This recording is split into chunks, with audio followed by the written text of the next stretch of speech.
मित्रों, आज हम ज्योतिष संबंधित बहुत ही ज़रूरी और ऐसे प्रश्नों के ऊपर बात करेंगे जो कि लगभग हर वो यजमान, हर वो व्यक्ति जो कि अपनी राशि या ज्योतिष में कुछ भी रुचि रखता है, उसके मन के अंदर हमेशा घूमते रहते हैं। और बहुत से ज्योतिषियों ने भी सबको भ्रम में डाल रखा है। आम व्यक्ति तो उसकी तो बात ही क्या कहनी, वो तो बेचारा वैसे ही भ्रमित रहेगा, क्योंकि उसको जो सुनाई देगा वो उसी पे ही विश्वास करेगा। तो मेरे से बहुत लगभग हर मिलने वाला नया व्यक्ति जो भी मेरे पास जन्म कुंडली अपनी पूछने आता है या अपने प्रश्न कुंडली पूछने आता है, तो वो तो मेरे से ये लगभग हर बार प्रश्न करता ही करता है।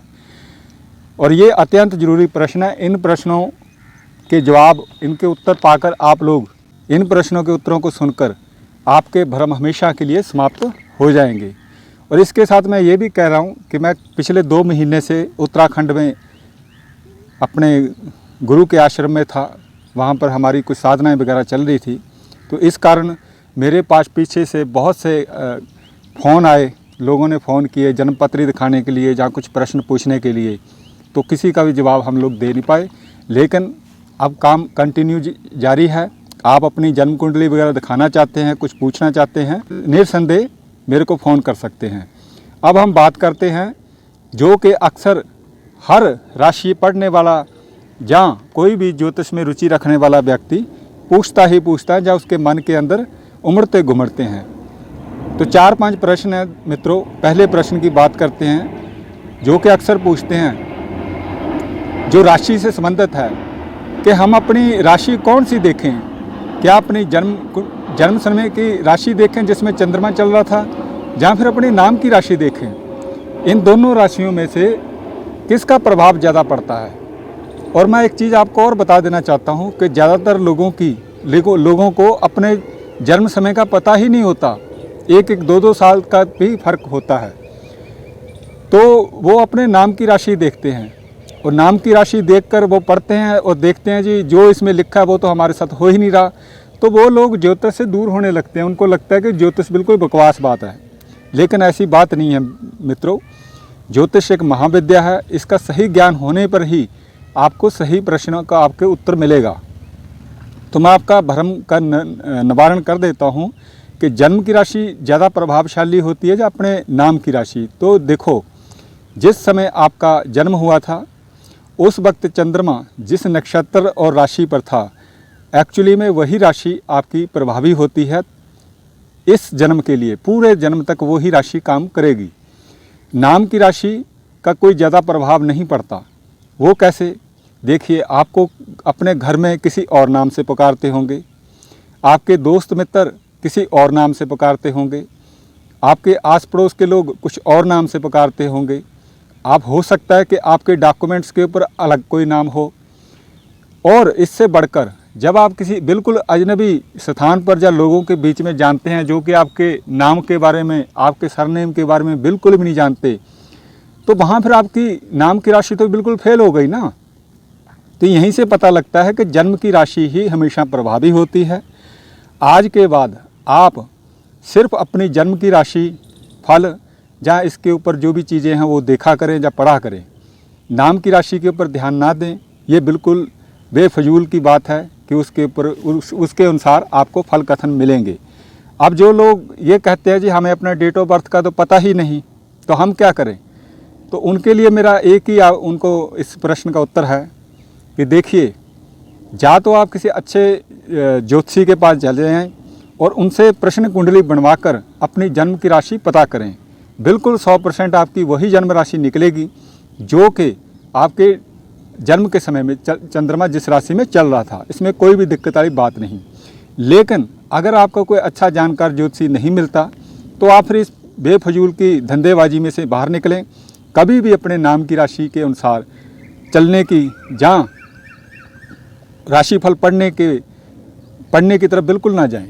आपको कोई आवश्यकता नहीं है अपने नाम की राशि पढ़ने की, क्योंकि उससे क्या होगा, फल मिलेंगे नहीं और आपका फिर विश्वास ज्योतिष से उठ जाएगा। तो सीधा सीधा यही कहना है कि जन्म राशि या तो प्रश्न कुंडली बनवाकर पता करें, या फिर जन्म राशि, नाम राशि पढ़ना बिल्कुल बंद कर दें। अब क्या नाम राशि बिल्कुल भी काम नहीं करती? तो इसका बारे में मैं इतना ही कहना चाहूँगा कि नाम राशि का बिल्कुल ही 2-3% ही प्रभाव होते हैं। हाँ, जो स्थायी स्थूल संपत्तियाँ होती हैं, जैसे कि आपकी कोई शॉप है, मान लो आपने उसका रॉयल प्रॉपर्टीज के नाम से नाम रखा हुआ है, तो उस वक्त रॉयल, क्योंकि फिर उसका तुला राशि बनती है। हाँ, वो जो स्थायी संपत्तियां हैं जिसके बारे में लगभग जो भी पढ़ेगा वो जानता है, तो वहाँ नाम राशि काम करती है, लेकिन इतना नहीं करती, इसके चक्रों में से बाहर निकलिए। अब दूसरा प्रश्न जो ज़्यादा पूछा जाता है कि सबसे ज़्यादा प्रभावशाली राशि इन दोनों में से नाम की जहाँ जन्म डेट की कौन सी होती है, तो सीधा सीधा है जन्म राशि ही प्रभावशाली होती है, बाकी बेकार की बातें हैं। तीसरा प्रश्न जो पूछा जाता है, क्या हम हर काम के लिए केवल जन्म राशि ही देखी जाती है, जहाँ अलग अलग चीज़ों को देखने के लिए अलग अलग राशियाँ देखी जाती हैं? तो देखिए, एक बहुत ही महत्वपूर्ण प्रश्न है। और मैं इसके साथ आपको एक चीज़ ये भी बता दूं कि बहुत से ज्योतिषी सिर्फ जन्म राशि के अनुसार ही चलते हैं। जन्म राशि के अनुसार ही सारी पूरी हर चीज़ का फल कथन जन्म राशि देखकर ही करते हैं। तो ये बिल्कुल गलत है। कारण क्या है? कारण ये है कि आज के समय में ज्योतिष के ऊपर कुछ गिनती के ही ऑथेंटिक ग्रंथ बाकी बचे हैं, 2-4 ही हैं, ज़्यादा नहीं हैं, और उसी को पढ़कर ही तो वो फिर आगे अपने विचार व्यक्त करेंगे। तो ज्योतिषियों का भी इसमें कोई कसूर नहीं। लेकिन कुछ इस समय कुछ ऐसे भी ज्योतिषी हैं जिनके पास अपनी गुरु परंपरा के अनुसार बेहद ज्ञान है, वो सिर्फ अपने तक ही रखते हैं और उसी अनुसार फल कथन करते हैं। तो आप देखोगे कि कोई भी उनके पास जाए तो उनके जो वो बोलेंगे वही भविष्यवाणी साबित होती है। उसका कारण यही है कि जन्म राशि से हर चीज़ नहीं देखी जाती। बिजनेस के लिए, कारोबार के लिए, घर परिवार के लिए, गृहस्थी के लिए अलग अलग राशियां देखी जाती हैं। पहले इसके ऊपर बहुत सारा अथाह भंडार था। ज्योतिष एक महाविद्या है मित्रों, और ज्योतिष महाविद्या के एक समय ऐसा भी आया था इस देश के अंदर कि जब हमारा बहुत से ग्रंथ, साहित्य विदेशियों और यहाँ के ही कुछ तथाकथित लोगों के सहयोग से वो सारे का सारा नष्ट कर दिया गया। अब कुछ ज्ञान बचा जो कि गुरु परंपरा के अनुसार ही चलता है, जो कि एक गुरु अपने मुख से अपने शिष्य को बताता है, बस वहीं सीमित रह जाता, वो कभी भी कागज़ों पे उतरता नहीं है। मुझे भी ज्योतिष के संबंध में जो भी ज्ञान प्राप्त हुआ है वो सिर्फ गुरु परंपरा से प्राप्त हुआ है। मैं ज़्यादा किताबी बातों के ऊपर बात नहीं करता, कभी भी किसी तरह को कोई लिखकर इधर उधर से लिखकर नहीं बोलता। वही बोलता हूँ जो कि बिल्कुल सटीक हो, गुरु परंपरा के अनुसार हो, जिसके हमने फल भी देखे हों। तो इसमें मोटा मोटा मैं आपको ये बता देता हूँ कि जन्म की राशि सिर्फ आपके मन के भावों को व्यक्त करती है। हो सकता है कि जन्म की राशि के ऊपर से कोई अशुभ ग्रह गोचर कर रहा हो, तब आपका मन दुखी हो, लेकिन आपका कारोबार बहुत अच्छा चल रहा हो। अब आप कहोगे कि ऐसे कैसे हो सकता है, मैं तो दुखी हूँ, मेरा कारोबार अच्छा चल रहा है।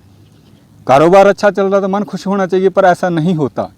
मन की राशि सिर्फ चंद्र राशि से देखी जाती है, जो कि आप अपने जन्म कुंडली में से देखते हो। बिजनेस की राशि ज़्यादातर आपकी जन्म कुंडली में बुध जिस राशि में बैठा हुआ है वही राशि आपकी बिजनेस राशि होती है। उसी पर से हो रहे गोचरों को देखकर आपका बिजनेस किस स्थिति में चल रहा है ये देखा और बताया जाता है। आपका कैरियर किस दिशा में बढ़ रहा है, ऊपर जा रहा है, डाउन हो रहा है, उसको देखने के लिए हम शनि जिस राशि में बैठा है उसका फल कथन करते हैं। इसी तरह से आपका गृहस्थ जीवन किस तरह का आनंदमय है या दुखमय है, उसको देखने के लिए आपके जन्म के समय बृहस्पति जिस राशि में बैठा है, आज के समय में उस राशि के ऊपर से कौन से ग्रह, किस तरह के ग्रह, किस स्वभाव के ग्रह गोचर कर रहे हैं, उसको देखकर आपका गृहस्थ जीवन के बारे में बताया जाता है। तो इन चीज़ों के लिए सिर्फ जन्म राशि ही उत्तरदायी नहीं होती। जन्म राशि क्या है? एक चंद्रमा है, चंद्रमा की राशि है। चंद्रमा क्या है? मन है। आपका मन कभी अच्छा हो रहा है, कभी बुरा हो रहा है, कभी दुख महसूस कर रहा है, कभी सुख महसूस कर रहा है, वो अस्थाई है। लेकिन आपकी अलग अलग चीज़ों को देखने के लिए आपकी अलग अलग राशियाँ देखी जाती हैं। ये एक बहुत बड़ा विषय है, इसके लिए मुझे एक अलग से वीडियो बनाना पड़ेगा, तो देखेंगे आने वाले समय में। तो फिर अगला प्रश्न ये पूछा गया कि तो फिर क्या हर काम के लिए हमें अलग अलग राशि देखनी चाहिए? हाँ जी, बिल्कुल देखनी चाहिए। आपका बिजनेस किस तरह का चलने वाला है, आप अपने जन्म की राशि में आपका बुध जन्म के समय में किस राशि में बैठा है, आप सीधा वही उठा के देख लें। उस राशि के ऊपर से किस तरह के ग्रह चल रहे हैं तो आपका अच्छा फल देंगे या बुरा फल देंगे, यानी कि आपका बिजनेस अच्छा चलेगा या बुरा चलेगा। अब जैसे कि उदाहरण के लिए मैं आपको बताता हूँ, जन्म के समय में कन्या राशि में आपके बुध बैठा हुआ है और बुध जब भी कन्या राशि के ऊपर आएगा आपका बिजनेस एकदम अच्छा चलेगा। जैसे ही कन्या राशि के ऊपर शुक्र आएगा आपका काम हमेशा डाउन होता चला जाएगा, लेकिन जैसे ही शुक्र गुजर जाएगा आपका काम फिर से उठ जाएगा। तो इस तरह से चीज़ें देखी जाती हैं। मुझे लगता है कि ये 3-4 प्रश्नों के उत्तर पाकर आप बेहद प्रसन्न होंगे। ये बहुत ही डिटेल में जाने वाले उत्तर हैं, एकदम छोटे से 8-10 मिनट के वीडियो में आपको कुछ भी समझ में नहीं आने वाला, लेकिन फिर भी आपके बहुत सारे भ्रमों का आपको निवारण अवश्य मिल गया होगा। और मुझे उम्मीद है कि ज्योतिष विद्या की सेवा में ये मेरा एक छोटा सा प्रयास है, ताकि आपको सही ज्ञान दिया जाए, सही तरीके से ज्योतिष समझाया जाए, ताकि आप लोगों का राशिफल पढ़ के या सुन के आपका मोह भंग ना हो। ज्योतिष एक महाविद्या है, इसमें तो ये तो मैंने एक समुद्र में से एक बूंद भी आपको नहीं बता पाया, ये तो इतना विशाल है ज्ञान। देखिए टेक्निक हर सही होती है, उस टेक्निक को करने का हम किस तरीके से कर रहे हैं, उसको किस तरीके से समझ रहे हैं, गलती या उसका सही होना ये हम पर डिपेंड करता है, हमारे ज्ञान के ऊपर डिपेंड करता है। तो दोस्तों आपको ये जानकारी कैसी लगी आप अवश्य ही मुझे कमेंट करना।